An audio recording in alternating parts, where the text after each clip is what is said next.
Oke, halo semuanya, halo Growth Spacer. Hari ini hari Sabtu, malam malam Minggu ya. Jadi hari ini kita mau ngobrolin suatu hal yang mungkin biasa yang kita bahas hari Kamis, tapi hari ini hari Sabtu, yaitu kita mau bedah karir soal dokter. Nah, dokter ini kayak pekerjaan idaman lah ya. Bahkan gue pun juga pengen betul jadi dokter dulu, tapi akhirnya end up nggak jadi dokter juga sih, tapi ya it's fine sih. Nah makanya dari itu sih malam ini gue mau ngobrol-ngobrol sama seorang dokter gitu. Jadi ngapain sih dokter? Apakah dokter itu cuman nyuntik-nyuntik aja, incus-incus aja, atau ada hal-hal lain yang dilakukan oleh dokter sebenarnya? Nah sambil menunggu speaker kita, gue ngobrol sebentar ya. Gue nyapa-nyapa, halo semuanya, teman-teman. Eh, ya, thank you udah datang ke ini malam minggu juga. Mungkin ada yang tertarik sama tentang pekerjaan dokter itu seperti apa, terus bagaimana suka dukanya, ya boleh dengerin sekarang di sini sambil kita nunggu speakernya. Nah, speakernya udah datang. Halo, nah ini ada Dokter Helen Marcella. Bisa nggak ya? Ya, udah di invite nih. Kita naik, naik. Sudah, sambil kita nunggu. Udah di invite sih. Kita tunggu aja. Nah, gue sekalian cerita-cerita ya kali ya tentang dokter zaman dulu kayak gitu. Kalau ditanya-tanya selalu pengen cita-cita jadi dokter gitu. Mungkin ini dokter Helen ini salah satu yang tercapai cita-citanya. Mungkin dari dulu pengen pengen jadi dokter, sekarang sampai jadi dokter. Gue ada invite, apakah bisa naik atau enggak request dok ke Twitter Space ya.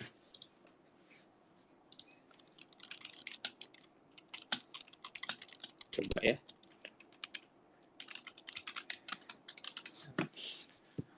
Apakah di sini ada juga yang mau jadi dokter kah?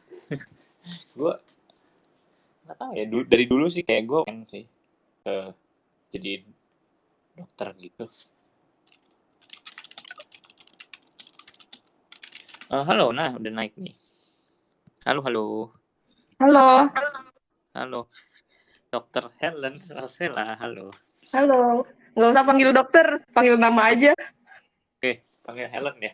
Iya, Oke, Kak Helen dah, Kak Helen. Apa kabar nih malam minggu? baik. Eh, nggak ada, nggak melakukan tugas dokter nih di weekend ini atau gimana? Kebetulan sekarang kerjanya Senin sampai Jumat, jadinya hari Sabtu Minggu libur. Oh, jadi hari ini bisa sharing-sharing ya Iya, di grup benar. gitu. Nah, jadi hari ini teman-teman, gue intro lagi ya. Jadi ini gue Devon. Hari ini bakal bedah karir soal dokter umum yang akan diwakilin sama Helen Marcella ini, Kak Helen. Nah, mungkin teman-teman di sini pada banyak yang cita-citai dulu jadi pengen jadi dokter segala macam. Dari dulu atau gimana?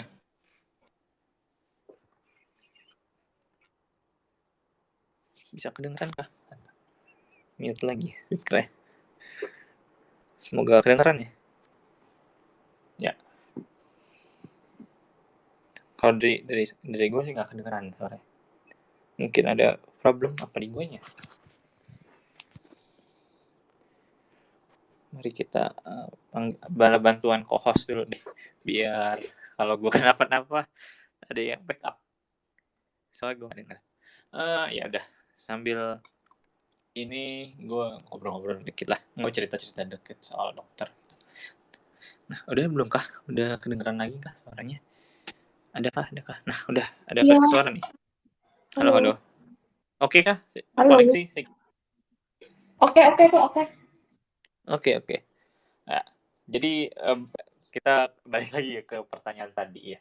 Nah, kalau dari Kak Helen sendiri nih, dari dulu ini kepengen jadi dokter atau disuruh orang tua atau gimana nih kalau dokter?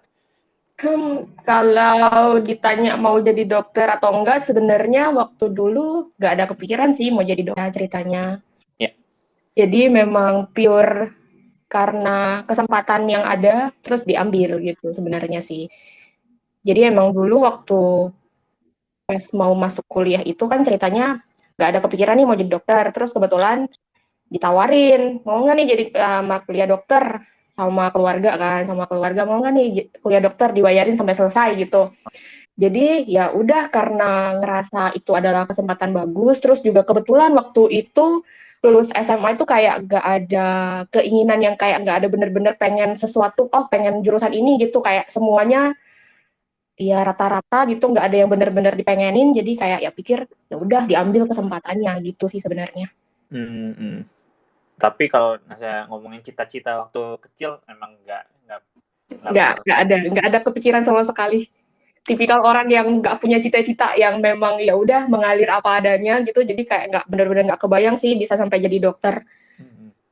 Tapi ini interesting ya, kayak karena kebanyakan orang kayak gue sendiri gitu, kayak dulu kalau waktu TK gitu ditanya cita-cita mau jadi apa, jadi dokter gitu, tapi nggak kesampaian. Ini kebalikan ya, orang nggak ada cita-cita jadi dokter malah jadi dokter beneran gitu.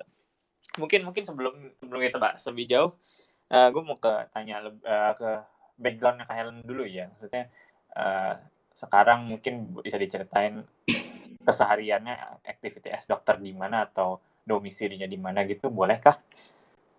Oh, oke. Jadi untuk sekarang kebetulan domisilinya di Jakarta. Ya. Terus untuk aktivitas sehari-hari sih sekarang kerjanya di klinik perusahaan gitu. Jadi ada perusahaan asuransi, kemudian dia punya klinik yang dijalankan untuk ya berobat para karyawannya gitu. Habis ada juga untuk klinik BPJS-nya dan pasien umumnya juga sih. Jadi kebetulan aktivitasnya sekarang ya praktek di klinik itu sih.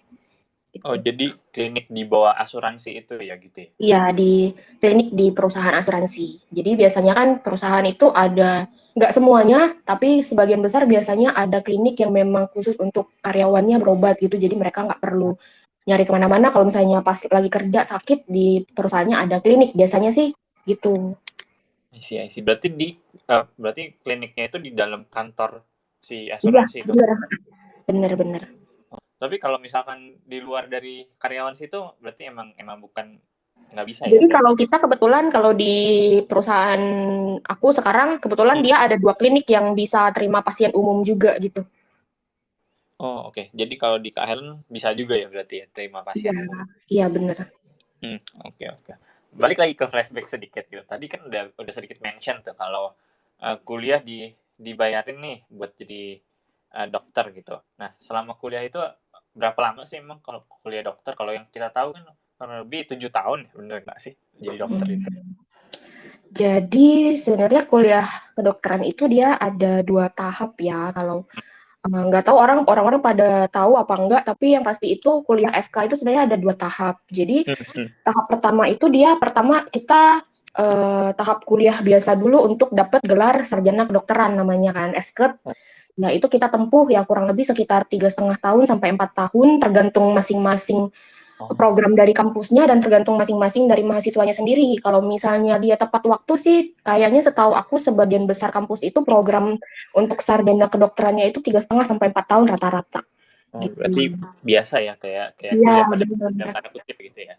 Iya, Itu benar. Terus setelah S-Club kan kita ya seperti biasa lah kita skripsi dan sebagainya kita terus diwisuda kan sebagai sarjana kedokteran, gelarnya di belakang kan, misalnya Helen Marcella sarjana kedokteran gitu.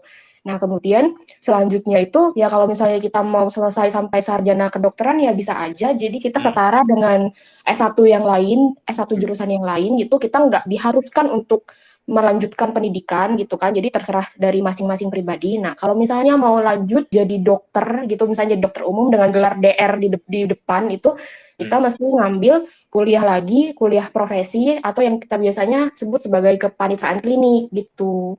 Nah, kepaniteraan klinik ini kita kurang lebih jalanin ya masing-masing kampus juga programnya sesuai dengan kampus masing-masing, tapi waktu itu kampus aku kebetulan dia bisa selesai dalam waktu 1,8 bulan, 1 tahun 8 bulan sampai 2,5 tahun kita tuh udah bisa sih. Tapi ada yang molor, nggak ada yang lebih cepat. Setahu aku yang paling cepat itu 1 tahun 8 bulan, tapi yang lebih dari itu banyak gitu. Oke. Jadi emang 4 tahun itu benar-benar kuliah kayak biasa untuk dapetin sarjana S1-nya itu. Iya, benar. Ada Terus habis kuliah. itu ke panitiaan klinik. Jadi kita tuh dibagi jadi masa preklinik sama klinik gitu jadinya.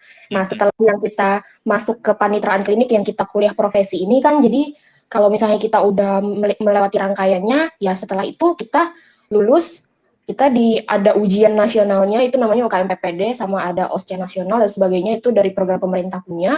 Terus habis itu kalau misalnya kita lulus ujian itu, ya kita dilantik, kita angkat sumpah dokter gitu. Jadi akhirnya baru jadi dokter gitu, dokter umum. Udah Gitu itu sih. berarti udah officially as a doctor gitu ya berarti. Iya, officially as a doctor, tapi belum bisa buka praktek sendiri. Oh, gimana tuh maksudnya kalau jadi udah dokter umum lah istilahnya ya kalau tadi ya yang Jadi, official. Jadi itu kalau di Indonesia ya, kalau di negara lain, mungkin kalau habis lulus itu kita udah bisa praktek nih. Jadi praktek pribadi lah ibaratnya, kita udah bisa kerja di rumah sakit dan sebagainya. Tapi kebetulan di Indonesia sendiri itu ada yang namanya program internship. Jadi untuk dokter-dokter lulusan baru yang baru dilantik sebagai seorang dokter, kalau seandainya mereka mau mendapatkan surat izin praktek definitif yang bisa dipakai untuk buka praktek sendiri atau misalnya kerja di rumah sakit atau kerja di mana-mana, itu kita harus melewati program internship terlebih dahulu. Nah, program internship ini itu dia program dari pemerintah. Jadi kita tuh kayak apa ya? Pemerintah dengan rumah sakit pilihan, jadi ada rumah sakit jejaring seperti itu. Nanti dokter-dokter lulusan baru ini mereka bakalan melakukan pemilihan secara online untuk penempatan internshipnya gitu. Jadi internship ini ya kurang lebih sekitar 1 tahunan. Kalau sekarang sih 1 tahunan ya. Jadi dia dibagi dalam 1 tahun itu kita bakalan tempatkan di tempat yang kita pilih. Kemudian ya kurang lebih sekitar, kalau dulu zaman aku itu dia kalau nggak salah sekitar 6 bulan di rumah sakit, terus 6 bulan di puskesmas gitu. Oh, oke. Nah, setelah itu, ya, lanjut. Nah, setelah lulus internship itu akhirnya udah selesai lulus internship, kita yudisium dan sebagainya, baru kita dapat surat tanda registrasi sebagai dokter umum yang ibaratnya sudah secara yang mandiri secara utuh gitu lah ibaratnya ya.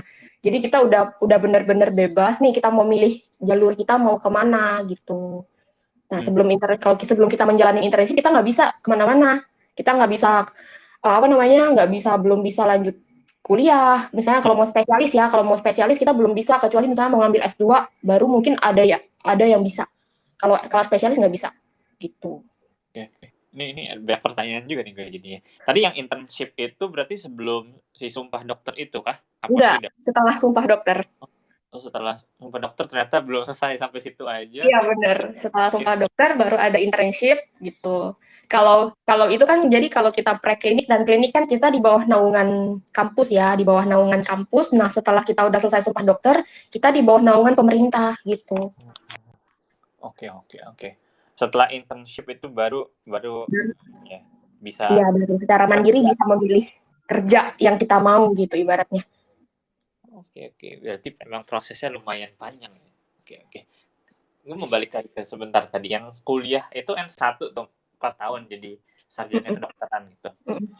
Nah, kalau udah lulus aja nih S1 itu apa yang bisa dilakuin? Kalau nggak kan belum jadi dokter ya, masih jauh jadi dokternya itu. Iya sebenarnya nggak usah kita kotak-kotakin aja sih. Sebenarnya kalau misalnya esket ya kita anggapnya ya dia adalah lulusan sarjana S1 pada umumnya gitu loh. Mau kayak gimana pun, misalnya kayak anggap aja kayak misalnya lulusan IT, tapi dia kerjanya di bidang yang lain misalnya, tapi jadi ilmu IT-nya nggak kepake, ya itu terserah masing-masing pribadi gitu. Tapi kebanyakan itu yang kalau misalnya mereka nggak lanjut ke profesi dokter, biasanya kalau untuk lulusan-lulusan yang sarjana kedokteran ya, kadang-kadang mereka langsung ngambil S2 entah misalnya ilmu kesehatan masyarakat, kemudian entah pokoknya masih berhubungan dengan kesehatan, dan biasanya mereka ambil jalan itu untuk misalnya jadi edukator, jadi dosen, jadi guru dan sebagainya, atau mungkin kerja di pemerintah dan lain-lain seperti itu. Jadi masuknya ke seperti itu sih, tapi nggak sebatas hanya di dunia kesehatan aja sih, harusnya sih bisa kemana aja ya, kan soalnya anggapannya ya sama aja seperti sarjana S1 yang lain gitu. I see. Jadi oke. Berarti nggak milih jadi dokter gitu juga bisa ya setelah lulus jadi Ya, sarjana kedokteran itu. cuman Oh, memang agak sedikit gimana ya, mungkin orang-orang yang berhenti di sarjana kedokteran itu mungkin mereka ngerasa oh memang passion mereka nggak di situ, atau memang ngerasa sepertinya tidak mau melanjutkan, atau mungkin kendala di biaya dan lain-lain. Jadi ya memang sebenarnya banyak hal sih. Cuman kalau seandainya gak ada niatan mau jadi dokternya gitu, mau diselesain gitu, kayak sebenarnya agak sayang sih. Karena maksudnya kan kuliahnya kan ya walaupun dia sebagai seorang S1, tapi kuliahnya itu menurut aku jauh lebih berat ya, kayak karena dia nggak, walaupun kayak gimana ya, kuliahnya itu sistemnya agak sedikit berbeda dengan apa namanya, dengan jurusan yang lain gitu. ya. Wah, ini menarik nih. Terus gue juga pernah tahu kalau misalkan ada yang ini jadi bisnis rumah sakit, bisnis kesehatan ya masalahnya kayak gitu-gitu. Itu nggak jadi dokter bisa gitu, tapi sarjana kedokteran apa itu beda lagi? Ya bisa aja sih, Oh, tergantung masing-masing sih. Mungkin mereka memang ada link ke sana, memang ada passion ke sana. Ya intinya sebenarnya kalau udah berhenti di sarjana kedokteran aja, ya kita anggap sebagai sarjana S1 pada umumnya, sama aja sama jurusan yang lain sih sebenarnya. Cuman bedanya ya ilmunya dia mempelajari terkait kedokteran gitu, gitu aja sih. oke, ini insight nih. Oke. Thank you. Mungkin gue balik lagi ke arah dokter gitu. Sedikit lagi ya, misalkan tadi udah jadi dokter umum gitu ya. Nah, kalau dokter umum mau naik level, istilahnya naik level apa gimana ya? Jadi spesialisasi itu apakah bisa langsung atau gimana? Langsung belajar, kalau belajar spesialisasi atau ada tahapan-tahapan lainnya? Jadi sebagian besar kalau misalnya yang ini menurut pengetahuan aku sendiri ya. Jadi kayak sebagian besar dokter umum yang mau ngambil spesialis, setahu aku itu dia biasanya untuk beberapa macam, terutama yang apa namanya, spesialis umum, misalnya kayak seperti penyakit dalam, kandungan, kemudian kayak spesialis anak atau dokter spesialis bedah gitu-gitu, dia minimal harus setidaknya ada pengalaman 1 tahun di rumah sakit. Kerja di rumah sakit sebagai seorang dokter umum gitu. Terus mereka juga jadi kita kan di Indonesia kan banyak ya kampus-kampus terutama perguruan tinggi negeri yang membuka apa namanya, jurusan untuk dokter spesialis gitu ya, untuk dokter spesialis atau PPDS gitu. Dan itu tuh sebenarnya masing-masing dari spesialis itu sendiri, masing-masing dari prodi spesialis itu sendiri, mereka sebenarnya punya syarat masing-masing gitu loh.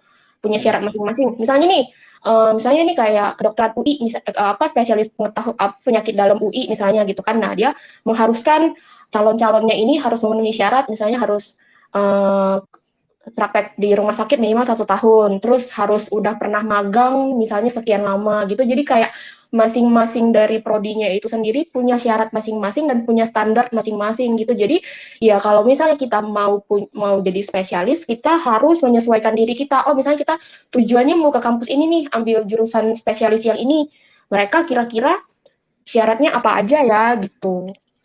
Intinya sih gitu sih sebenarnya, kayak jadi dia beragam ya, jadi nggak yang disamaratain misalnya harus kayak gini, harus kayak gitu. Jadi beragam masing-masing sesuai dengan kebutuhan sih sebenarnya. Jadi tapi memang sebagian besar misalnya mereka menuntut untuk harus sudah pernah praktek di rumah sakit pertama, terus kayak misalnya pernah magang di rumah sakit, ngikut dokter spesialis ini, dokter ini, jadi kayak asisten penelitian atau jadi asisten rumah sakit segala macam. Biasanya itu bakalan jadi keunggulan tersendiri, bakalan jadi pertimbangan. Terus misalnya pernah nulis jurnal, bikin penelitian nih, misalnya dia waktu magang jadi magang jadi asisten profesor misalnya gitu. Terus selama dia magang, dia ada membantu proses penulisan jurnal dan sebagainya, terus akhirnya jurnalnya bisa dipublikasikan. Itu juga bisa jadi keunggulan. Ya biasanya sih banyak hal-hal yang seperti itu sih, yang memang secara subjektif ya, yang harus di masing-masing pribadi harus kejar dan nggak bisa disamaratain lah ibaratnya gitu. Jadi makin banyak kamu punya pengalaman, ya berarti semakin besar peluangnya untuk diterima gitu. Oh, oke. Ternyata emang ini ya, perjalanannya itu dokter ini sebenarnya panjang, tapi sebetulnya ya oke juga gitu loh. Ya, ada ada istilah jenjang karirnya gitu juga lumayan gitu ya. Oke. Nah, balik Luas lagi. sekali sih sebenarnya kedokteran dokter umum ya. Kalau mau dibilangin jenjang karir itu kayak sebenarnya luas sekali, itu malahan sebenarnya karena saking luasnya kadang-kadang itu yang bikin bingung sebenarnya. Iya. Ini makanya kayak kadang kan kita taunya ya udah dokter udah gitu aja gitu ya. Dokter ngerawat orang gitu, ngerawat pasien udah gitu. Tapi ternyata bisa kemana-mana ya ternyata si dokter ini gitu. Oke. Nah, balik lagi ke dokter umum. Karena kan kita hari ini mau bahasnya sebetulnya ke dokter umum ya gitu. Nah, kalau misalkan kita ditanya gitu, dokter umum ini ngapain aja sih kerjaannya gitu? Itu gimana tuh? Apa aja sih yang dilakukan sama dokter umum? Oke, jadi kita bahas dokter umum secara mungkin yang orang-orang tahu ya, maksudnya orang-orang yang selama ini tahu dokter umum itu seperti apa ya. Pertama kan ya biasanya memang secara kalau ibaratnya dibilang jalan utamanya itu kan biasanya kan dokter umum itu ya kerjanya di rumah sakit. Pertama jadi dia itu semacam kayak apa ya, kayak orang pertama lah ibaratnya, kayak dia tuh kalau misalnya diurutin misalnya dari pasien datang, dia tuh adalah orang pertama yang menangani pasien gitu. Jadi makanya kenapa dokter umum biasanya ditempatkan di IGD. Nah, pasti kan kita tahu lah ya, kan dokter umum biasanya akan ditempatkan kalau misalnya kita datang ke rumah sakit, masuknya ke IGD, pasti ketemunya adalah dokter umum. Jarang sekali, walaupun ada, tapi jarang sekali ada dokter spesialis yang standby di IGD. Tapi ada gitu, bukan nggak ada, tapi jarang. Karena Indonesia belum, gimana ya, kayak sistemnya masih belum se-advance itu untuk ada, misalnya kalau di luar negeri, sebenarnya ada sih di Indonesia kayak namanya dokter spesialis emergency yang mereka emang kerjanya di IGD gitu. Memang tujuannya adalah menangani pasien-pasien emergensi, tapi Indonesia tuh masih sedikit sekali gitu. Jadi yang kita tahu umumnya biasanya kalau masuk ke IGD adalah ketemunya sama dokter umum gitu kan. Nah, dokter umum itu adalah dokter yang pertama ya melakukan pertolongan pertama, yang pasti melakukan pertolongan pertama, di mana memang kalau kedokteran itu kita itu kayak ada standar operasionalnya juga kan. Jadi kayak kalau dokter umum itu ada batas-batasannya, di mana kita misalnya nih pasien datang dengan keluhan seperti ini, kita hanya bisa melakukan sampai mana sesuai dengan kompetensi kita gitu. Nah, selanjutnya kalau misalnya udah di luar kompetensi, yang harus dilakukan adalah melakukan konsul kepada dokter spesialis gitu, melaporkan pasien, misalnya kayak ada pasien ini kita udah melakukan penanganan utama, misalnya ada pasien gawat, terus kita udah melakukan pertolongan pertama untuk bertujuan untuk menyelamatkan nyawa gitu kan, untuk misalnya menyelamatkan nyawa. Setelah pertolongan pertama yang kita lakukan, selanjutnya untuk pertolongan selanjutnya kita konsulkan kepada dokter spesialis yang sesuai dengan kasus gitu. Itu kerjanya dokter IGD ya, dokter IGD. Terus juga kalau di rumah sakit ada namanya poli umum. Nah, poli umum ini biasanya dia memang nggak 24 jam nih, biasanya bukanya sesuai jam kerja rumah sakit gitu. Nah, apa bedanya poli umum sama IGD? Bedanya ya kalau di IGD namanya juga unit gawat darurat ya, berarti kan harus kasusnya harus urgent dan emergency gitu kan. Ya. Sedangkan poli umum dia ya buat pasien-pasien yang tidak urgent dan tidak emergency. Misalnya pasien batuk pilek, demam, yang kasus-kasus sakit perut, diare dan sebagainya yang tidak ada tanda bahaya atau yang harus segera ditangani secepat mungkin gitu. Nah, itu poli umum gitu kan ya. Di situ biasanya ada dokter umum gitu. Terus dokter umum juga kadang-kadang kan dia kerjanya selain di rumah sakit ada juga di puskesmas gitu. Jadi intinya dia tuh di pelayanan primer deh. Kalau dokter umum itu biasanya banyaknya itu di pelayanan primer. Jadi untuk penanganan pertama yang selanjutnya akan di-refer ke dokter spesialis jika dibutuhkan. Intinya gitu sih. Itu yang secara umum ya, yang secara dokter umum. Terus kalau misalnya mau melenceng dari sana itu banyak banget sih. Maksudnya yang nggak kerja di rumah sakit itu banyak banget sih. Gimana untuk mungkin boleh profesinya ya. Jadi nah, kalau yang di luar rumah sakit, ya kita bisa kerja di klinik 24 jam, misalnya klinik-klinik di mana aja gitu kan, bisa kerja di puskesmas, yang klinik, puskesmas, terus kayak kita bisa jadi, ya itu, bisa magang di rumah sakit, ya tujuannya untuk misalnya orang-orang yang dokter-dokter magang ini tuh biasanya yang mereka memang karena tertarik untuk, misalnya untuk isi CV, buat selanjutnya mau jadi sekolah spesialis, misalnya untuk bekal ke dokter spesialis, atau memang mereka tertarik sama research mungkin untuk jadi dokter penelitian, makanya mereka magang di tempat-tempat yang biasanya meneliti gitu, atau bisa juga kerja di perusahaan misalnya jadi dokter perusahaan nih. Jadi kayak dokter perusahaan itu kan selain jadi kayak dia memang mirip kayak apa ya, kayak klinik umum biasa, tapi mereka juga sebenarnya kalau misalnya kerja di perusahaan-perusahaan yang resiko tinggi nih, misalnya kayak di pabrik dan sebagainya, yang gimana ya, yang ada kasus-kasus yang yang misalnya ke tempat kerjanya itu bisa menyebabkan kecelakaan kerja, misalnya sebagainya, kayak misalnya kerja di apa pabrik kertas lah, misalnya kerjanya apa merhatiin mesin untuk motong-motong kertas gitu, terus ada kan misalnya dia terpapar polusi dan sebagainya, itu adalah peran dokter perusahaan gimana caranya untuk menurunkan resiko terjadinya kecelakaan kerja di perusahaan itu. Intinya sih seperti itu ya. Intinya dari dokter perusahaan sih seperti itu. Kemudian ada juga yang namanya dokter asuransi. Jadi jadi kayak kan kalian pasti kalau misalnya yang ngerti asuransi itu kan misalnya nih datang ke rumah sakit berobat dirawat pakai asuransi gitu kan, pakai asuransi. Nah itu kan berarti kan ada antara rumah sakit yang merawat dan si perusahaan asuransinya gitu kan. Nah, di perusahaan asuransi bakalan ada dokter-dokter asuransi. Job desk-nya apa mereka itu? Nah, job desk mereka dokter-dokter asuransi ini itu adalah untuk melakukan evaluasi kembali. Jadi rumah sakit kalau misalnya ada pasien yang berobat dengan asuransi gitu, mereka akan mengirimkan file-file kayak pemeriksaan, kemudian pengobatan, pokoknya intinya file-file pasien selama di rumah sakit ke perusahaan asuransi gitu kan. Nah, asuransi ini dokter-dokternya akan mengevaluasi kembali, oh pasien ini sakitnya ini, di rumah sakit dikasih pengobatan seperti ini, seperti ini, seperti ini.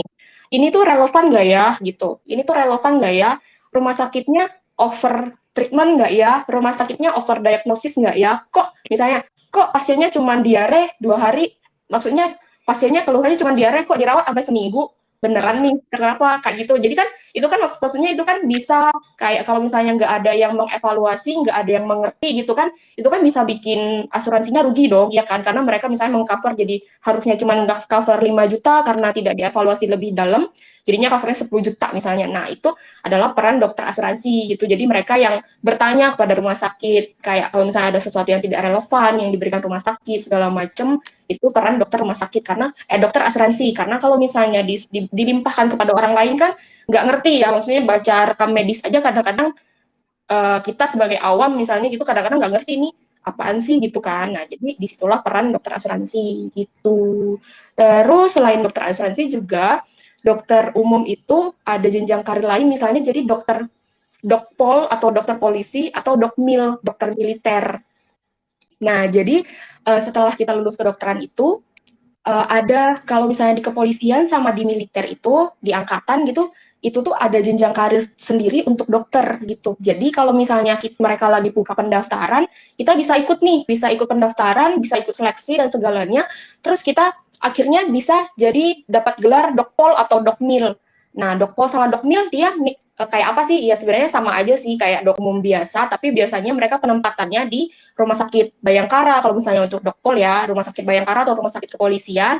Kalau dokmil biasanya mereka bakal ditempatin di rumah sakit angkatan, misalnya kayak Gatot Subroto atau RSAU Antariksa gitu. Jadi kayak mereka tergantung daripada masuknya. Kalau kayak militer dia kan ada angkatan darat, udara, laut gitu kan. Kayak jadi tergantung masing-masing masuknya ke angkatan mana gitu. Nah, biasanya kalau untuk yang dokpol dokmil ini mereka punya privilege yang lebih besar untuk ambil spesialis gitu. Kalau misalnya contohnya kalau misalnya Kak Dokpol nih, dia udah masuk ke dokteran, dia lulus seleksi Dokpol gitu. Terus nah kalau misalnya mereka mau ngambil kedokteran forensik, spesialis forensik gitu, nah biasanya mereka bakalan privilege-nya jadi lebih besar, kemungkinan diterimanya jadi lebih besar karena memang ya kepolisian memang membutuhkan banyak dokter forensik untuk meneliti kasus gitu kan, maksudnya untuk mereka bekerja gitu. Nah kalau dokmil biasanya juga ya itu sebenarnya dokter umum yang ngambil dokpol dan dokmil itu biasanya untuk jalan pintas untuk ngambil spesialis sih biasanya gitu. Ini wow luar biasa, kayak ternyata dokter umum itu luas banget ya, kayak wah banget. Iya. Ini belum dibahas kalau misalnya masuk ke manajerialnya, maksudnya kayak kalau misalnya di rumah sakit nih kan taunya adanya dok di IGD, padahal sebenarnya di struktur organisasinya ada bagian manajerialnya, ada direktur rumah sakit, biasanya direktur rumah sakit itu adalah seorang dokter, terus ada manajer ini, manajer itu, manajer penunjang medis, manajer marketing dan sebagainya, biasanya itu juga dokter umum gitu. Wah, kayak kayak kita bisa bikin satu sesi lagi, bikin apa ya, dokter umum yang bagian apa lagi nih kayaknya ya.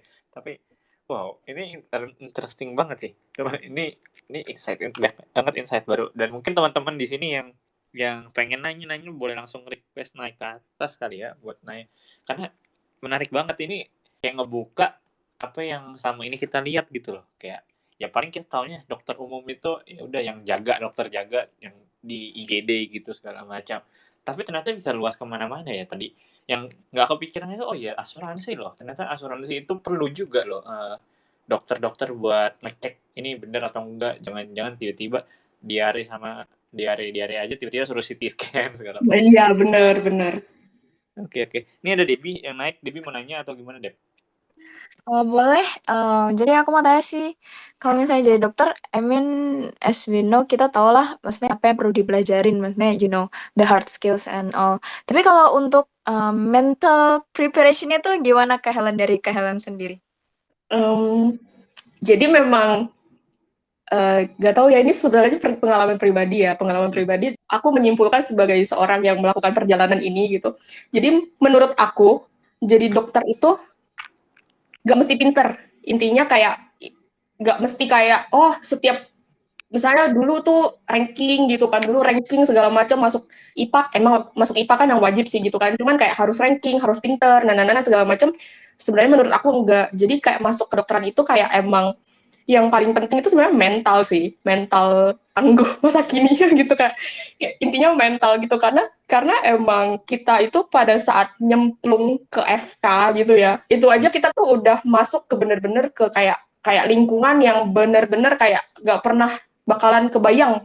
Kayak selama ini kayak dulu tuh aku inget banget waktu dulu tuh kayak waktu pertama kali kayak fix masuk kedokteran, aku tuh kayak bener-bener gak kebayang, kayak rasanya tuh susah banget, kayak takut, deg-degan, pokoknya kayak yang bener-bener gak kebayang sebenarnya nanti bakalan ngapain di sana gitu kan. Ternyata setelah jalani, sebenarnya materinya itu gak sesusah yang dibayangkan menurut aku ya. Materinya itu gak sesusah yang kayak kamu harus pintar selama ini, pokoknya harus pintar banget baru bisa ngikutin, enggak. Jadi tuh kayak ya sebenarnya prinsipnya adalah mental, terus rajin sama tekun sebenarnya. Jadi kayak yang pintar tuh bakalan bisa, kita sebagai orang yang tidak terlalu pintar bakalan tetap bisa bersaing kok. Kalau misalnya kita tekun sama rajin, bakalan tetap bisa bersaing sama mereka yang pintar gitu. Bahkan kadang-kadang orang yang tekun, orang yang rajin gitu kan, orang yang rajin belajar segala macam, yang lebih tekun, yang lebih fokus, yang lebih gimana ya, yang kayak lebih tangguh gitu, bakalan justru mereka yang bakalan lebih bersinar dibanding yang mereka yang pintar gitu. Kalau di FK Gimana, menurut Deb? aku. Terjawab nggak, Deb, pertanyaannya, Deb? Oke. Nah, aku mau tanya lagi, boleh nggak? Silakan. Iya, kalau misal kan dari mental memang perjalanan jadi dokter panjang dan emang susah gitu ya, Kak. Kalau misal dari segi kayak pikirannya gitu, apa terkonsum banget, dan apakah jadi dokter itu kalau ngeliat I mean every day kan we get bad news gitu loh, dari orang yang sakit, dari yang terluka itu.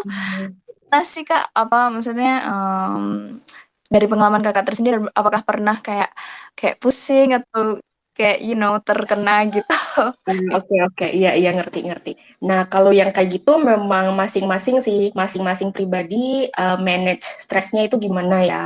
Kadang ada kalau kayak aku pribadi memang kurang suka sih untuk mekanisme kayak apa ya, dinamika di IGD dan segala macam, karena memang kita tiap hari nggak ketebak nih, hari ini bakalan datang pasien seperti apa, hari ini bakalan ada pasien apa enggak, hari ini kita bakalan bungkus nggak ya, ibarat bungkus tuh ada yang meninggal nggak ya gitu kan, segala macam kita nggak pernah tahu kan ya, dan setiap harinya bakalan berganti terus dinamikanya.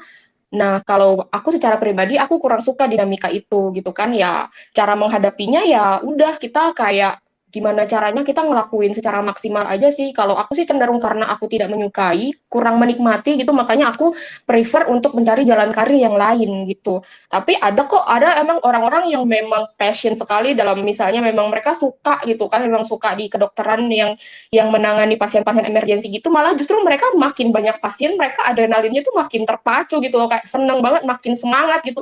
Malahan kalau kita kan emang kalau sesama dokter gitu kan, waktu dulu waktu misalnya kayak internship gitu kan kita udah dokter umum walaupun masih belum sepenuhnya apa namanya kayak bebas sendiri gitu, masih didampingi sama dokter umum senior gitu. Kita sesama dokter biasanya kita tuh habis pulang jaga gitu kita tuh kayak saling cerita gitu, tadi gue jaga dapat pasien kayak gini loh, kayak tadi iya makanya gue bingung mau ngapain gitu. Nah biasanya justru makin banyak pasien yang kita terima, makin beragam kasus yang kita dapat, kita makin pinter gitu loh. Kita makin lama-lama ya namanya juga ala bisa karena biasa kan. Ya kalau kita nggak pernah ketemu pasien itu ya kita nggak bakalan tahu. Kayak biasanya kadang-kadang memang kayak ini kita selama kuliah di waktu koas gitu kan, waktu kepanitiaan klinik atau waktu internship kita nggak pernah nih ketemu pasien kayak gini. Pas kerja ketemu, akhirnya pertama kali dalam hidup ketemu pasien yang kayak gini, kayak kita kan selama ini kayak mungkin cuma sekedar baca teorinya doang kan, jadi kayak ya itu tantangan tersendiri sih sebenarnya, tantangan sendiri gimana caranya kita mempraktekkan ilmu yang kita selama ini kita cuma baca doang buat ke pasien, dan kita harus nolong pasien itu gitu, dan itu tanggung jawabnya besar sekali sih, memang beban tanggung jawabnya besar sekali. Tapi yang mesti kita ingat itu kan kita nggak sendirian ya, kan kita di IGD itu kan banyak, walaupun kita dokter tapi kita kan dibantu sama perawat, ada dibantu sama bidan dan tim yang lainnya yang pasti mereka juga akan membantu kerja kita gitu loh. Jadi intinya tuh kayak nggak boleh, walaupun dokter itu dituntut sebagai seorang decision maker dan seorang leader kalau misalnya dimanapun tempat dia bekerja dituntut harus seperti itu ya, tapi kita harus ingat kita punya tim yang bisa membantu kita, jadi jangan sepenuhnya dibebankan hanya kepada kita. Tapi kalau memang ya udah rendah hatilah kalau ngerasa kamu misalnya nih kayak dokter baru terus kita jaga kan pasti sama ada perawat yang sudah senior yang udah kerja lebih lama dan sebagainya, ya kita rendah hatilah, kita bilang kok kita nggak tahu, minta tolong bantuannya gitu dan segala macam. Dan itu menurut aku yang nggak semua orang bisa lakuin sih, yang kayak mental rendah hatinya minta tolong kan ibaratnya gimana sih, kadang-kadang kan ada yang kayak gue kan dokter, gue belajar lebih lama dari elu gitu kan, susahnya minta ampun gitu kan, sekarang giliran gue yang kan, apalagi waktu koas kan kita kan kalau koas itu kan kalau di rumah sakit itu koas yang habis esket kita jadi kuliah kan di rumah sakit tuh kan, koas yang kepanitiaan klinik itu kan kita ditempatin di rumah sakit gitu kan. Nah kalau misalnya diibaratkan tahtanya itu koas itu adalah tahta terendah di bawah cleaning service bahkan kan, kayak jadi kayak ya udah kita tuh dianggap sebagai orang yang tidak tahu apa-apa. Jadi kalau misalnya kamu nggak bisa ya udah minta tolong. Ya udah intinya itu aja sih sebenarnya, minta tolong, rendah hatilah, jangan sombong gitu. Kayak jangan nganggap kamu tuh belajar lebih lama, kamu lebih pintar, kamu lebih ini, kamu lebih itu, kamu lebih punya power dan sebagainya, karena itu bakal menyulitkan sih. Karena pada suatu saat ketika memang kita lagi butuh banget bantuan, terus kita karena terlanjur sombong biasanya udah pada udah nggak enak gitu loh suasananya. Jadi kayak kita tuh kadang-kadang bakalan dihukum secara secara sosial gitu. Ya begitulah. Tadi koas itu yang internship itu bukan sih tadi? Bukan. Koas itu yang sebelum internship. Jadi kan ya ada esket, terus habis esket kan kita ambil yang kepanitiaan klinik itu kan. Nah, itu namanya koas. Nah, waktu kepanitiaan klinik itu kita kan ditaruh nih di 13 tase namanya kan. Jadi kayak kita bakalan di rolling di setiap sub misalnya kayak kita di rolling di penyakit dalam 10 minggu, terus di kandungan 10 minggu. Pokoknya kita di rolling ke 13 tempat gitu, di 13 macam spesialisasi lah ibaratnya gitu, di masing-masing tempat itu waktunya beda-beda gitu. Nah waktu itulah kita tuh kayak ya kita bisa dibilang sebagai anak bawang ya, kayak kita hanya dengan mau bermodalkan teori nih kan, karena kita pas S1 kan kita kan belajarnya teori doang kan. Ya ada sih prakteknya, tapi kan kita misalnya prakteknya kan sama pasien bohongan gitu, pasien yang sudah disuruh berakting sakit gitu kan. Nah waktu koas kan kita udah ketemu sama pasien beneran, jadi anak bawang yang sebenarnya nggak tahu apa-apa, tapi sok-sokan tahu gitu kan. Tapi kita mesti mau nggak mau kita harus tahu gitu, kayak gimana sih? Intinya gitu sih, kayak kita bermodalkan teori dan harus dipraktekkan kepada pasien gitu. Kayak kita berlaku sebagai seorang dokter umum, sok-sokan kalau ketemu pasien tuh kita nggak bisa nih kita bilang kita koas gitu tuh. Ya bisa aja sih sebenarnya, tapi kayak biasanya itu ke pasien-pasien kalau kita bilang kita koas, mereka tuh kayak udah meresponnya itu sudah dengan tidak baik gitu kan. Ya. Jadi mau nggak mau kita tuh harus pede, kita bilang kita dokter.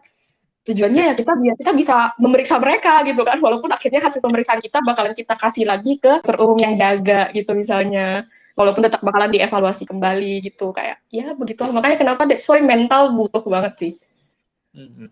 Itu ya bener-bener ya mentalnya Ya harus Iya. pertama nggak boleh terlalu tinggi, nggak boleh terlalu rendah juga gitu Iya ya. benar. Kalau prinsipnya dulu tuh kayak kalau intinya kalau mau jadi dokter secara mulus nggak yang tersandung-sandung gitu tuh kayak intinya jadi tai yang ngambang ikut arus aja udah. Oke. Quote of the day itu, quote of the day. Baik. Dari Debbie ada pertanyaan lagi nggak, Deb? Cukup. Thank you, Kellen.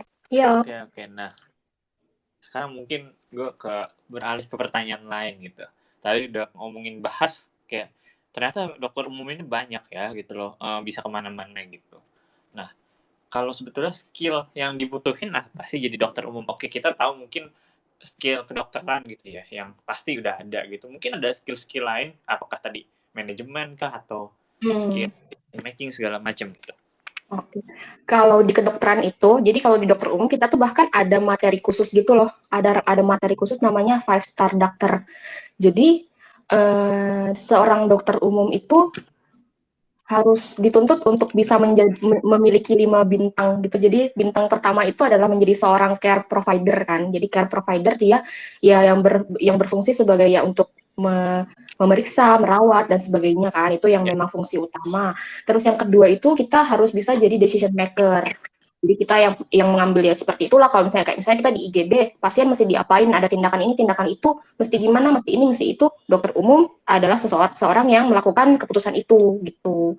Nah, kemudian juga dokter umum bintang ketiganya itu adalah komunikator gitu. Jadi kita harus melakukan komunikasi kepada siapapun, entah tim kah, entah kepada pasien kah, sebagai pokoknya intinya harus ada skill komunikasi yang baik gitu.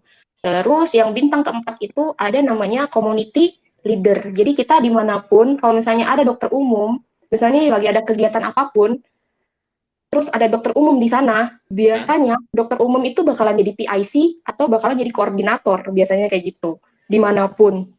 Gitu loh, kayak misalnya ini kayak ada acara baksos lah atau apalah, misalnya nih biasanya yang bakalan jadi koordinator, yang bakalan jadi leader segala macam itu biasanya dokter umum.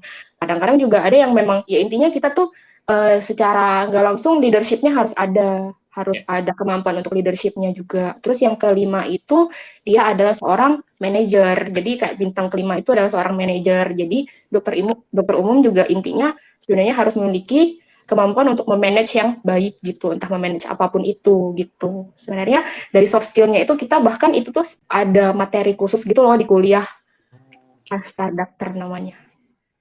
Jadi ini ya, jadi di kuliah kedokteran ya bukan cuma belajar ya belajar yang dokter yang kita pada umumnya kita tahu ya kayak ngerawat pasien gimana segala macam, ada ini 5-star doctor nih yang mungkin lebih ke soft skill gitu ya. Pertama care provider, decision maker, communicator, community sama manager. Wow. Ini juga ya ternyata belajar ilmu komunikasi juga ya ternyata ya. Jadi dokter emang kayaknya perlu sih sebetulnya ya. Ya karena kan berhubungan dengan orang, jadi kok cara berkomunikasi emang perlu baik juga ya gitu loh. Iya.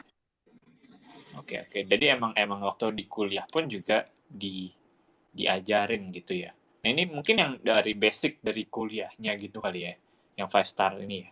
Iya benar, waktu di SKED itu kita ada materi itu. Oke.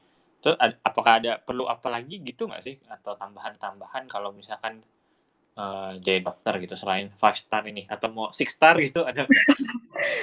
Sebenarnya ya intinya gitu aja sih, kita ya sebagai manusia pada umumnya aja sih sebenarnya. Intinya sih ya mental karena emang itu udah kelihatan sih, karena biasanya di semester pertama, di semester kedua itu kayaknya itu juga bakalan kejadian di setiap jurusan ya, dia tuh ada seleksi alam gitu loh pasti.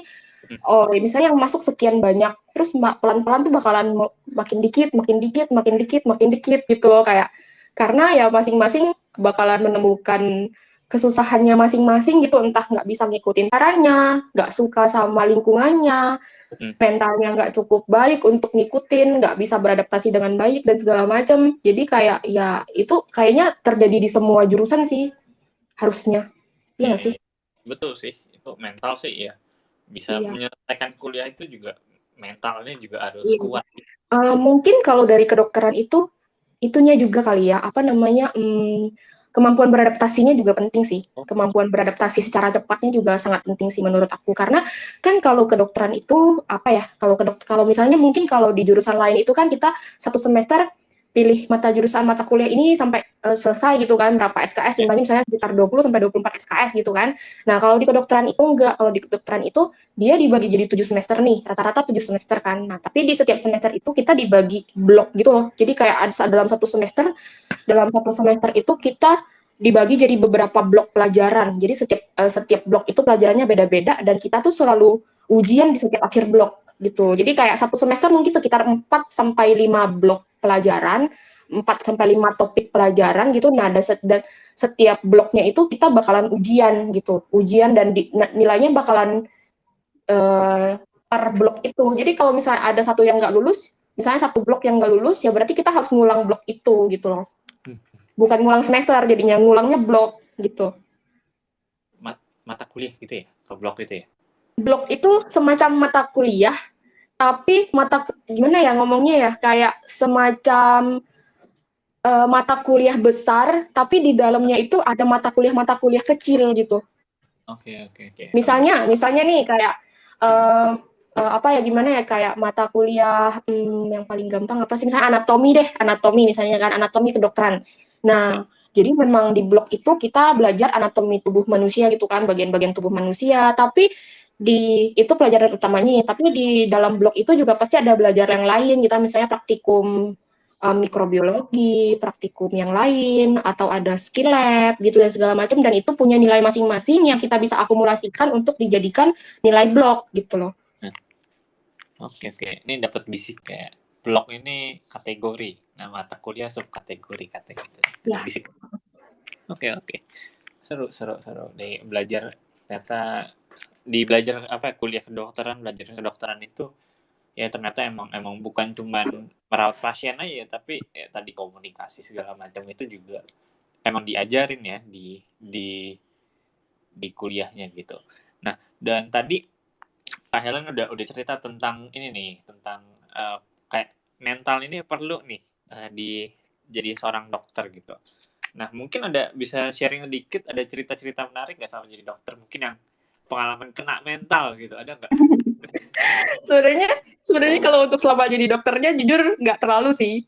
Nggak terlalu banyak cerita. Kenapa? Karena aku kan nggak kerja di rumah sakit ya, jadi kayak lebih dinamika pekerjaannya tuh lebih stabil lah ibaratnya, karena kerjanya di klinik kan, pasiennya juga ya sosok gitu loh, kayak yang nggak ada yang emergency dan sebagainya.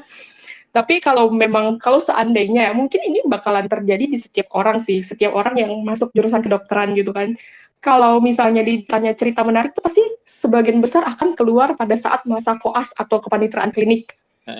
Gitu, yang waktu kita menjadi keset di rumah sakit gitu kan. Bahkan kata orang tuh kita tuh tingkatannya tuh di bawah keset gitu, debu di bawah keset gitu kan, saking rendahnya kami ini kayak jadi di situ emang pasti banyak banget ceritanya ya, kayak pasti banyak banget kena mentalnya. Kalau aku secara pribadi sih, karena kampusku itu kan kita kan yang tadi aku cerita, kita gitu waktu koas kita bakalan ditempatin di setiap stase gitu kan, di masing-masing bidang, misalnya penyakit dalam dan lain-lain gitu kan. Nah, kebetulan kampus aku itu kerjasama dengan rumah sakit jejaringnya itu banyak gitu loh. Jadi dia tersebar di seluruh Indonesia gitu kan, terutama di sekitar Jawa Barat, Jawa Tengah, terus Lampung ada juga gitu kan. Nah, jadi waktu aku koas itu, jadi aku tuh pindah-pindah ke beberapa tempat gitu loh. Kayak pertama kali koas, kayak aku langsung dilempar ke Lampung, padahal sama sekali sebelumnya belum pernah di Lampung gitu kan. Jadi kita tuh kayak ya harus cepat beradaptasi gitu, kayak gimana caranya kita ngontak kan terus di situ kan kita harus mandiri gitu loh, kayak kita cari kosan sendiri, kayak kita harus bertahan sendiri, intinya bertahan gimana caranya kita mencukupi kehidupan kita sendiri gitu kan, tuh nggak dibiayain sama kampus gitu, itu semuanya atas biaya kita sendiri, mulai dari tiket pesawat, tempat makan, tempat kosan dan segala macam dibiayai kita secara pribadi. Terus kita juga kita harus cari sendiri juga gitu loh. Jadi kita mau gak mau kita harus buru-buru gercep cari kosan, minta tolong kakak kelas yang sebelumnya ada di sana gitu kan, minta tolong bookingin dan lain-lain segala macam. Dan yang paling menarik menurut aku waktu aku dilempar ke Jawa Tengah, khususnya di Kudus gitu. Kan aku orang itu ya aslinya kan orang Kalimantan, kuliahnya di Jakarta. terus langsung dilempar ke Kudus gitu kan. Itu culture shocknya tuh kayak luar biasa parah sih. Orang Kalimantan udah tau lah ya, apalagi kalau Kalimantan Barat ngomongnya kan kenceng, kayak ya gimana sih, kayak kita sangat menggebu-gebu gitu kan ngomongnya kan, berlogat dan segala macam. Di Jakarta juga maksudnya ya walaupun tidak macam nggak separah di Kalimantan, tapi tetap aja kita di sini juga kak, kita lingkungannya juga lumayan keras lah ibaratnya gitu kan, lumayan keras, persaingannya lumayan itu, kayak di jalanan juga kayak misalnya kalau misalnya kendaraan umum dan segala macam juga lumayan berjuang gitu kan. Nah, ditaruhlah di Kudus gitu kan, yang apa mayoritasnya itu orang Jawa yang kalem, mau gimana pun tetap senyum, ngomongnya pelan, kayak halus gitu kan. Terus kita dengan apa, tanpa mengerti satu kata bahasa Jawa gitu kan, kita harus melakukan pemeriksaan kepada pasien dengan bahasa Jawa gitu kayak. Itu kayak wah, 1 minggu pertama sih nangis sih setiap hari. Kayak apa ya?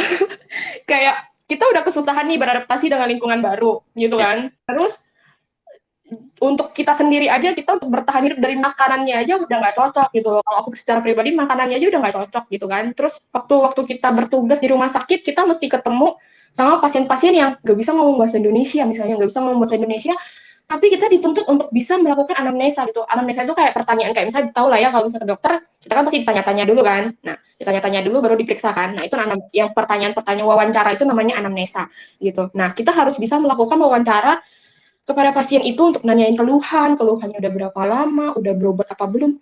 Tapi pasiennya nggak bisa bahasa Indonesia gitu kan, kayak masih bahasa Jawa, kayak aduh, mana dong? Mau nggak mau, nyolet lah. Itulah kan minta tolong perawat lah. Kadang-kadang perawat juga nggak mau tuh kan, apalagi ketemu perawat yang sombong gitu kan. Dia merasa kita tuh mengganggu pekerjaan, kayak ganggu mereka gitu kan. Harusnya mereka bisa istirahat gitu. Karena kita yang butuh, kita minta tolong, kadang-kadang diomel-omelin sambil disindir-sindir gitu kan, tapi kita mau nggak mau gitu kan. Terus akhirnya karena kita misalnya kadang-kadang, kalau kayak aku sih secara pribadi aku takut ya sama perawat, maksudnya karena perawatnya itu ya waktu dulu kan kebetulan dapatnya rumah sakit yang perawatnya tuh sini-sini sama koas, bukan sama pasien ya, sama kita yang koas gitu kan, karena mereka ngerasa kita tuh benalu, mengganggu gitu kan, kayak kerja nggak bener, nggak tahu apa-apa gitu kan, tapi ganggu terus, minta tolong terus gitu kan. Nah, akhirnya minta tolongnya sama security. Jadi kayak ya makanya sesuai kayak kita, aku bilang itulah yang kayak kita rendah hatilah kalau siapa aja gitu, karena kita nggak tahu kapan kita butuh pertolongan mereka gitu loh. Jadi kayak ya udah, kayak minta tolong, Bapak minta tolong dong, boleh nggak translatein, aku mau nanya ini, bisa nggak, kayak ya udah akhirnya kita mencari penerjemah lah, intinya mencari penerjemah gitu kan. Jadi kayak ya itu kendala pertama, kayak yang menurut aku bakalan sampai kapan kalian jadi cerita menarik sih menurut aku, dan itu bakalan jadi pengalaman yang nggak bakalan aku lupain gitu loh. Kayak adaptasi terhadap kultur baru dan sebagainya, dan itu gak bakalan, yang menurut aku yang gak bakalan ketemu sih di jurusan lain gitu. Ya, itu ya. Pengalaman bener-bener ini ya, yang apa ya, kena mental banget. Kena mental sih itu, mana dulu kan tinggalnya di asrama gitu kan, terus ya begitulah, jauh sama orang tua gitu kan, nggak ada yang kenal, tahu kita pokoknya ya teman yang kenalnya itu cuma teman-teman kita aja gitu loh, kayak ya udah berkeluh kesahnya itu ya sama teman-teman kita aja. Iya. Belum lagi beban ujian dan segala macam. Sebenarnya memang koas sih yang paling melatih mental tuh waktu koas sih. Mungkin itu yang buat kayak sekarang pas beneran jadi dokternya mentalnya udah kuat gitu kali ya.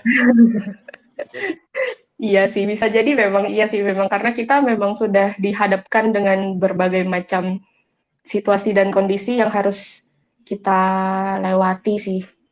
Iya, kayak kalau udah ketika jadi dokter benerannya dapat masalah, udah biasa, koas lebih parah gitu kali ya. Iya, itu maksudnya koas juga kayak nggak sebanding sama perjuangan. Kalau misalnya waktu kita mau jadi spesialis, mau sekolah residensi atau spesialisasi, itu lebih parah lagi. Kayak kita kan, kalau kita ya dimaki-maki lah sama dokter konsulen kita, maksudnya sama dosen lah ibaratnya, kalau misalnya di kampus sama dosen. Kalau koas kan sama konsulen ya namanya ya, dokter yang menangani kita gitu, yang jadi pembimbing kita. Itu bakalan terjadi lebih parah lagi waktu jadi residen atau waktu proses jadi sekolah jadi spesialis gitu. Ya udah biasalah dimaki-maki, dilempar buku, dilempar alat-alat gitu, kayak Oh, udah itu udah makanan kayak kalau udah ketemu yang galak tuh galak banget sih, parah. Dan kita cuma bisa, iya dok, maaf dok, terima kasih dok, izin dok, kayak gitu. Udah kayak, ya mau nggak mau karena nilai kita di mereka gitu. Itu sebenarnya menurut aku antara, apa ya, kalau bisa orang dengar mungkin kayak, apaan sih kok kayak gitu, kok ngajarnya kayak gitu ya. Tapi menurut aku kalau misalnya nggak ada, antara ada baiknya sama ada benernya juga sih gitu. Karena gimana ya, kayak, aku nggak tahu sih kalau di tempat lain, kalau di jurusan lain kayak apa. Kalau misalnya kita presentasi kasus gitu kan. Nah, kita tuh pasti bakalan, ya gak semuanya sih, ada dokter yang kayak ada pembimbing yang bodo amat, kayak ya udah baik aja kasih nilai. Kayak kalau misalnya kita presentasinya oke gitu segala macam, ya udah kasih nilainya bagus. Ada yang dokter yang kayak ada yang pembimbing yang nyecer gitu kan. Kayak misalnya nih, kenapa kamu bisa bilang kayak gini? Kenapa kamu bisa bilang gitu? Dasarnya kamu apa? Sumber kamu di mana? Kayak gitu loh. Jadi kayak kita dibiasakan untuk melakukan segala sesuatu. Kalau misalnya kita mau berargumen, kita tuh harus berdasar gitu loh. Dan dasarnya tuh bukan spekulasi gitu. Kita harus kayak bisa nunjukin, oh iya dok, saya mengambil ini, saya ambil dari misalnya dari buku ini halaman sekian, atau dari jurnal ini, atau dari jurnal ini, atau dari mana, dari sumber ini, sumber itu. Kayak intinya kita harus berbicara sesuai dengan literatur gitu loh. Kita nggak bisa spekulasi gitu kan, karena ya kita, ya itu kan secara nggak langsung kita kan berhubungan sama nyawa manusia gitu kan. Nggak bisa dong kita kayak, kayaknya kira-kira dia kayak gini deh, nggak bisa dong ya kan, kayak gitu sih. Jadi kayak itu yang ngelatih kita jadi kayak terbiasa lah ibaratnya. Jadi kayak kita jadinya jatuhnya kita menjalani hari-hari kita sebagai seorang dokter pun jadi lebih mudah karena udah terbiasa gitu. Nice. Wow. Wah, ini super menarik sih pembahasan dokter. Nggak expect bakal ternyata segitunya ya mau jadi dokter itu ya. Dan jadi lebih ini, jadi gue sendiri jadi lebih menghargai sih ya semua pekerjaannya, terutama di dokter ini. Jadi ya sama dokter ya lebih baik lagi. Makanya iya sih, aku juga waktu dulu kan kayak gimana ya, keluarga aku juga pribadi juga ngeliat dokter, jadi kayak ngeliat dokter umum tuh kayak apaan sih, dokter umum doang gitu kan. Dokter umum doang. Keluarga juga kayak, maksudnya keluarga juga misalnya kayak ya memang kita memang mau diakui atau tidak, kadang-kadang kita memang meremehkan gitu loh. Memang seringkali meremehkan dokter umum gitu kan. Padahal kayak ya sebagian besar dari mereka bisa sampai di titik itu perlu perjuangan gitu loh kan. Mereka penuh perjuangan, mereka nggak sembarangan bisa jadi dokter gitu. Kita nggak bisa ngejudge sembarangan. Mereka bikin malpraktek lah, kayak yang ilmunya belum sampai lah, yang apalah segala macam gitu loh kayak. Tapi balik lagi, sebenarnya menurut aku kalau misalnya kita meremehkan gitu loh, kayak itu tuh kayak salah satu, kalau aku nggak tahu sih, kalau aku secara pribadi ya, kalau aku secara pribadi, kalau ketika aku jadi udah kerja nih jadi dokter umum gitu kan, terus aku ngerasa ini pasien ngeremehin aku gitu, berarti aku malahan berpikir kembali lagi gitu, aku bukan kesalahan apa ya, kenapa aku nggak bisa gain nggak bisa mengambil kepercayaan dia gitu loh, kenapa aku nggak bisa bikin dia percaya kalau aku mampu gitu loh. Kayak berarti mungkin karena komunikasinya kah yang kurang, atau mungkin kita tidak berwibawa dalam menyampaikan, misalnya edukasinya kurang, kita mengacuhkan mereka misalnya. Aku mikir balik lagi sih kayak kenapa kok dia seperti ini gitu loh, biasanya enggak gitu misalnya ya. Kalau aku sih secara pribadi itu bakalan jadi kayak evaluasi untuk diriku sendiri lagi sih sebenarnya. Ya, quite nice perspektif sih ini. Kayak jadi kita coba lihat lagi ya ke diri sendiri, apa sih sebetulnya kita, justru ke diri kita, bukan malah nyalain orang ya, tapi ke diri sendiri. Oke, nice. Kita udah 1 jam lebih nih ngobrol sama Kak Helen nih. Mungkin pertanyaan terakhir nih, buat teman-teman yang mau jadi dokter, ada pesan nggak nih sebagai sudah mengalami semuanya ini? Kalau pesan-pesannya sebenarnya ya, kalau mau jadi dokter dipikirkan kembali, pikirin lagi secara matang, karena menurut aku profesi dokter itu bukan profesi yang bisa dikerjakan untuk semua orang ya, bukan untuk semua orang. Bahkan even kayak maksudnya belum tentu orang pintar bisa ngerjain itu gitu loh. Kayak menurut aku yang paling bagus itu kalau seandainya memang kita tuh benar-benar passion di dunia kedokteran, itu ya udah terserah mau masuk. Tapi kalau yang masih kayak di bawah 50%, kayak jangan kayak aku nih misalnya, kayak aku yang kayak ya udah karena nggak tahu mau masuk apa, udah masuk dokteran. Menurut aku ya bisa aja sih jadi dokter, buktinya kan emang bisa kan gitu kan, tapi jatuhnya tuh menurut aku bakalan ada hal-hal yang bakalan jadi celah gitu loh, yang nggak maksimal, yang perkembangannya itu nggak maksimal. Kamu bakalan kayak bingung ke depannya mesti gimana dan segala macam, banyak kebingungan-kebingungan yang bakalan dihadapi gitu loh. Beda kalau misalnya sama mereka yang kayak udah tek, aku bakalan jadi dokter, aku pengen jadi ini, jadi itu, kayak mereka biasanya jalannya bakalan lebih gimana ya, bukan lebih mulus sih, kayak lebih pasti aja gitu dalam mengambil keputusan, karena balik lagi dokter umum kan kayak dia jenjang karirnya banyak banget kan, yang kita bisa jadi apa aja gitu, kayak luas sekali gitu.